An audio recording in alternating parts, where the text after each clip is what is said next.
Fala, investidores, sejam muito bem-vindos ao canal Planileiro Investidor. Eu sou Adriano Costa e no vídeo de hoje nós vamos falar do relatório gerencial de setembro de 2023 do fundo ALZR11, o Alianza Trust Renda Imobiliária, é um fundo de investimento imobiliário, né? Um fundo aí considerado renda urbana, né? É um fundo híbrido, na verdade, de tijolo, né? Um fundo bem interessante. Se você não conhece, fique conosco. Se você já conhece, vamos aqui nos atualizar das informações do LZR11, o tempo que a gente não fala aqui no canal, e também vamos fazer aquela análise financeira através do informe mensal também de setembro, ok? E se você gosta desse tipo de assunto, FIFIAGRO e FIINFRA é o principal assunto aqui no canal. Não deixe de se inscrever no canal, é de graça, mas você ajuda muita gente aqui no canal. E também deixa o seu like, compartilhe esse vídeo com outras pessoas, ative as notificações para você ficar ligado nos vídeos que a gente posta aqui no canal, e também se inscreva no link do nosso grupo do Telegram que está na descrição do vídeo, para você também ficar ligado lá e conversar com outros investidores também. E esse relatório eu vou deixar na descrição do vídeo.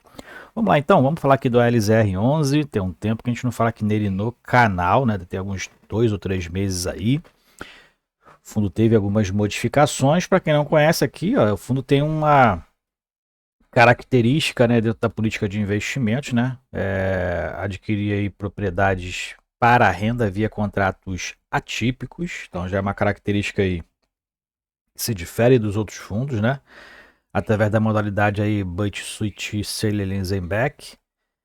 A política de investimento é detalhada no regulamento. Bom, a LZR11 é o ticket, é o código de negociação na bolsa. É um fundo que desde janeiro de 2018 quem gere é a Alianza Gestão de Recursos, e quem administra, quem é a escrituradora, né, é a BTG Pactual. Aqui a gente tem as taxas praticadas, né? Então tem aqui a taxa de administração, taxa de gestão, que está aí atualmente a gestão 0,7, 0,20 taxa de administração e escrituração 0,05, que soma 0,95% ao ano, né? E isso vem mensalizado ali dentro dos resultados, né? Você não precisa pagar nenhum boleto, tá bom? Valor do mercado, então, mais de 1 bi, o fundo que ultrapassou 1 bi aí na última emissão, ó, 1,1 bi, e o patrimônio líquido dele 1,04 bi, né? O fundo tem aí uma alavancagem, né? Tem nas aquisições de alguns imóveis, a gente vai ver isso aqui no relatório, tá? Quase 10 milhões de cotas emitidas, valor patrimonial da cota 105,56, e no mercado está aproximadamente R$ 114 reais, né? E aqui dentro do caixa de valores imobiliários, dentro do LZR11, né, 294.700, e no Alianza Digital Realty, que é um fundo imobiliário que ele tem 100%, né, que ele controla 513, e outro também o Teaser, outro fundo imobiliário que ele controla, tem quase 100% dele e foi adquirido recentemente, 7,7 milhões em caixa. Então, somando aqui 302,9 milhões, a gente vai conferir isso, né, dentro do informe mensal, tá bom?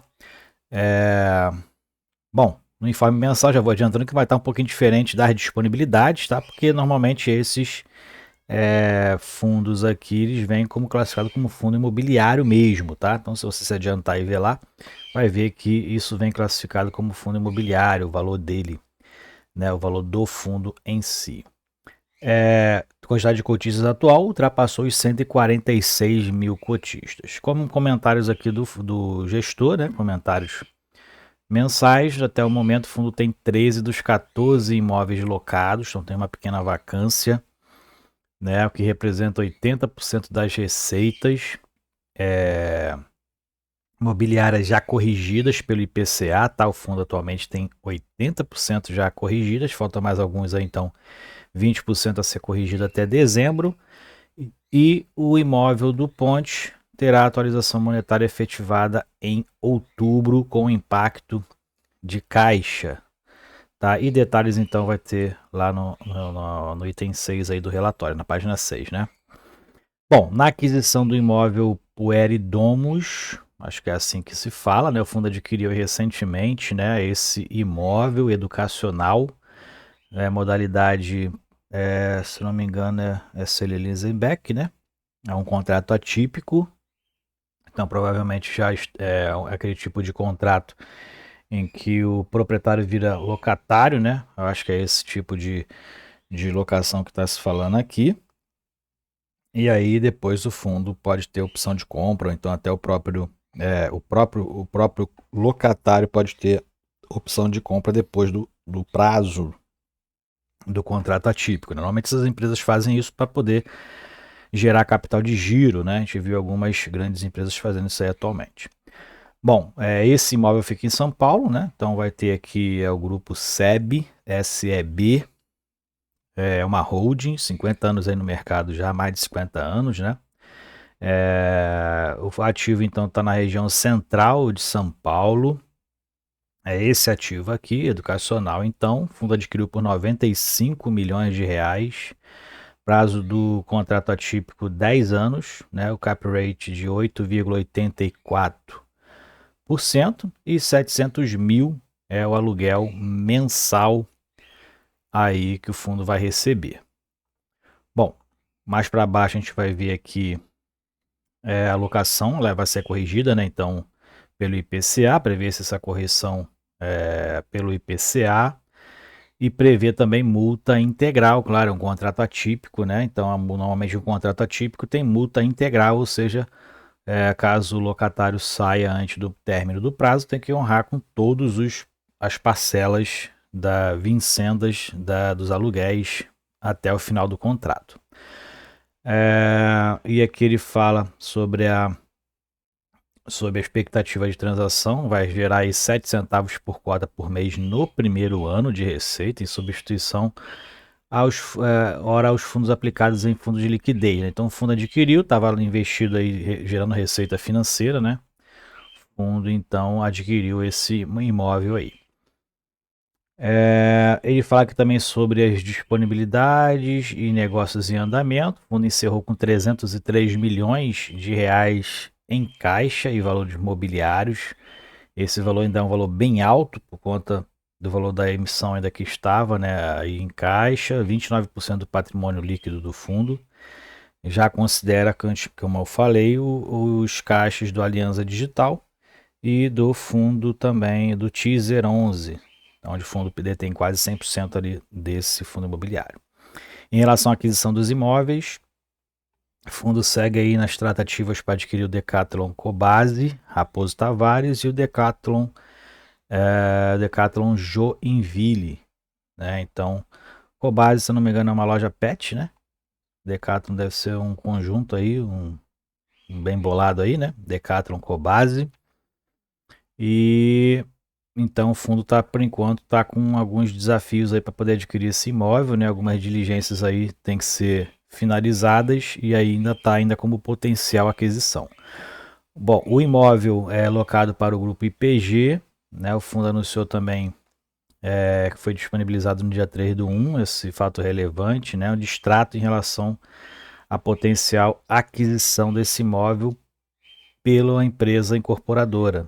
Então, no fundo, aí não vai ter esse imóvel alienado, né? Então, não foram aceitas condições para a venda ou alienação desse imóvel.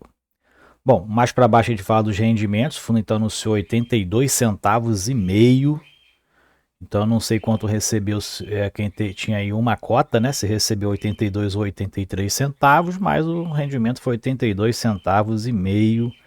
Próximo pagamento dos rendimentos vão ser no dia 25, o fundo anunciou no dia 18, tá bom? O fundo que anuncia um pouquinho depois aí, né? Lá no 13º, 14º dia útil do mês e paga lá próximo à última semana, né? Normalmente na última semana do mês subsequente. Em setembro as receitas tiveram impacto, teve aí as rescisões, né? Teve uma redução também do caixa por conta da aquisição desse imóvel lá educacional, então a receita financeira teve um impacto e também reduções das receitas extraordinárias. Claro, a receita é extraordinária, é não recorrente, então ela não se repete mês a mês, então teve um impacto nesses resultados.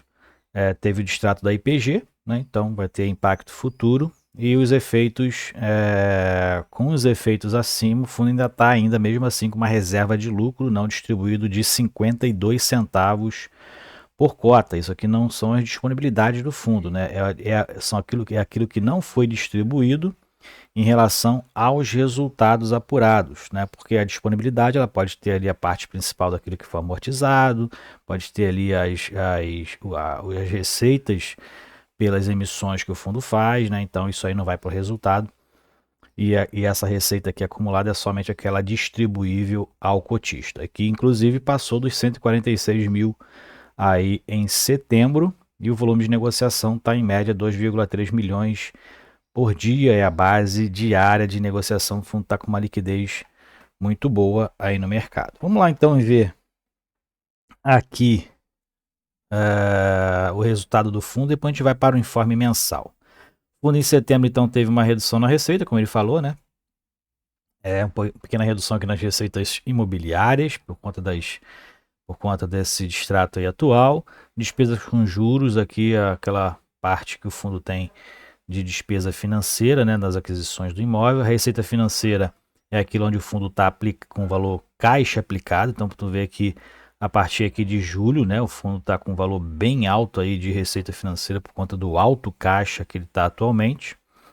E receita extraordinária teve um pequeno aqui, 174 mil reais de receita extraordinária que teve com essa receita extraordinária foi da venda do imóvel, né? Ganho de capital. E aqui despesas, 1 milhão de reais de despesas, aí despesa de gestão, administração, teve um aumento aqui por conta do aumento do patrimônio, tá? Então é com base no patrimônio, aumenta aí a despesa com taxa de gestão, administração e escrituração, que é um percentual do patrimônio líquido. E o resultado de caixa teve um impacto aqui e caiu para 7,8 milhões, 80 centavos por cota, mas o fundo complementou com 3 centavos por cota para manter os 83 que está sendo distribuído desde junho de 2023. Vamos lá então para o informe mensal. O informe mensal é esse aqui, né? Informe mensal de setembro, fundo então com 146.400 cotistas, 1,2 bi em ativo, patrimônio líquido 1,04 bi, né, valor patrimonial, batendo lá com o resultado. Aqui a gente tem as disponibilidades, então 257 milhões de reais, tá bom? 257 milhões de reais. Isso só se eu não me engano, só do LZR, tá? Porque os outros dois são fundos imobiliários, estão classificados dentro aqui de fundo imobiliário, 212 milhões e 900, e o caixa provavelmente está incorporado ao valor investido nos fundos imobiliários, tá? Mais para baixo aqui a gente vê os valores a receber. O fundo tem aqui valores de aluguéis a receber aí, provavelmente setembro, que vai ser recebido em outubro, já reconhecido, e outros valores a receber de mais de 10 milhões de reais. Resultado a distribuir 13 milhões, né? Então o fundo tem aqui um acumulado, né? Provavelmente de 2 meses aqui a distribuir, e a principal aqui do fundo é a alavancagem que ele tem, né? Então ele tem aqui obrigações de curto e médio prazo, né? Isso aqui provavelmente é uma obrigação aí que vai ser paga em 24 da Decathlon, se não me engano. E isso aqui são as securitizações que ele tem aí, despesas e financiamentos através de CRIs. Então o fundo está bem de caixa, né? Muito bem por sinal de caixa imenso, e o fundo tem aproveitado aí a Selic alta, né, para poder rentabilizar esse caixa e não ter nenhuma perda em relação à desvalorização dos seus ativos. Bom, vamos voltar lá para o relatório para finalizar aqui. A gente vai entrar agora nos rendimentos. O fundo tem mantido os 83 centavos. A gente viu que teve uma queda nesse mês nos resultados, mas o fundo utilizou reservas aqui entre 2 e 3 centavos por cota. Nas obrigações, o fundo tem então obrigações agora somente para dezembro de 24, como pagamento integral do imóvel da Decathlon Morumbi, 24,15 milhões, parte aqueles 26 ou 27 que a gente viu lá no informe mensal, né? Tem aqui CRIs, que ele paga mensalmente aí dentro daquelas despesas financeiras que a gente viu lá nos resultados. Então tem aqui os CRIs da DASA e da Coca-Cola FEMSA de 2023 e 2025. Em 2023 o fundo ainda paga 3,7 milhões de reais, esses CRIs aqui indexados pelo IPCA mais um prêmio de risco de 5,5% em média, e do Teaser 11, aquisição aí desse fundo que detém a Torre do Ponte, imóvel novo, né, inclusive, muito, muito interessante. E 2023, 6 milhões de reais, né? IPCA mais 5,5% também de taxa, né? Taxa de risco. Aqui então é o patrimônio líquido do fundo, né? 1,04 bi. Tem obrigações por securitizações da DAS e da FENSA de 142, 127 do DuPont, né? Do Teaser 11 e obrigações aqui do Decathlon de 28 milhões de reais, é o que está destacado lá no informe mensal, inclusive. E a receita bruta do anual do fundo está em 112 milhões de reais. Né? Os juros a pagar previstos para os próximos 12 meses de 14,2, amortizações a pagar nos próximos 12 meses de 17,2, então a relação de obrigações futuras sobre a receita bruta está em 0,28 e as obrigações futuras pelo patrimônio líquido 0,29, né? Então tá umas taxas interessantes aí em relação ao seu endividamento. O fundo segue crescendo, né? Saudavelmente aí segue crescendo, né? Então não vacância aí, tem um pouquinho de vacância, mas o fundo aí ainda está ele é bem diversificado, como a gente verifica aqui. É um fundo que seus imóveis são monoinquilinos, né? Mas tem a característica de atipicidade dos seus contratos, tá? 20% aí, por exemplo, é aquele do Teaser 11 representa hoje no patrimônio do fundo. Aqui a gente tem a localização, então a maioria está na Grande São Paulo, a maioria são edifícios comerciais, principal que é alimentos e especialidades químicas, e as empresas são empresas que têm alto faturamento, né? Altas empresas aí, empresas grandes no mercado. E para encerrar, a gente verifica aqui a evolução do número de cotistas, né? E a liquidez do fundo. Volume diário de 2,3 milhões, volume total negociado 46 milhões de reais no mês de setembro. Então essa aqui é a liquidez, alguns gráficos, né? E isso aqui é a especificação de cada imóvel do fundo, então você pode baixar o relatório e fazer essa leitura. O fundo está com muitos imóveis, lembrando, todos são contratos atípicos, né? São monoinquilinos, né? São imóveis monoinquilinos, mas são contratos atípicos que dá aquela garantia, pelo menos prevê a garantia, e é atípico mesmo essa tipicidade, porque não prevê no Código Civil, de pagamento integral do contrato em caso de rescisão e mais uma multa, tá? Então, o fundo tem esse tipo de proteção dentro do contrato, muitas das vezes, né? Alguns fundos que saem botam na justiça para não pagar, mas o fundo tem esse contrato firmado aí e 100% dos contratos têm essa característica, ok? Então é isso aí, espero que vocês tenham gostado do vídeo. O fundo está muito interessante, eu não tenho ele na minha carteira ainda, mas eu sigo acompanhando o fundo aqui, que eu acho o fundo muito interessante, se encaixa dentro da minha estratégia de diversificação, né? E o fundo tem performado aí linearmente, né? Sem sustos. O fundo tem sido bem, na minha opinião, bem gerido e está gerando em torno de 0,7% de retorno mensal para os cotistas através dos proventos, ok? Então é isso, fique com Deus, até o próximo vídeo, tchau, tchau.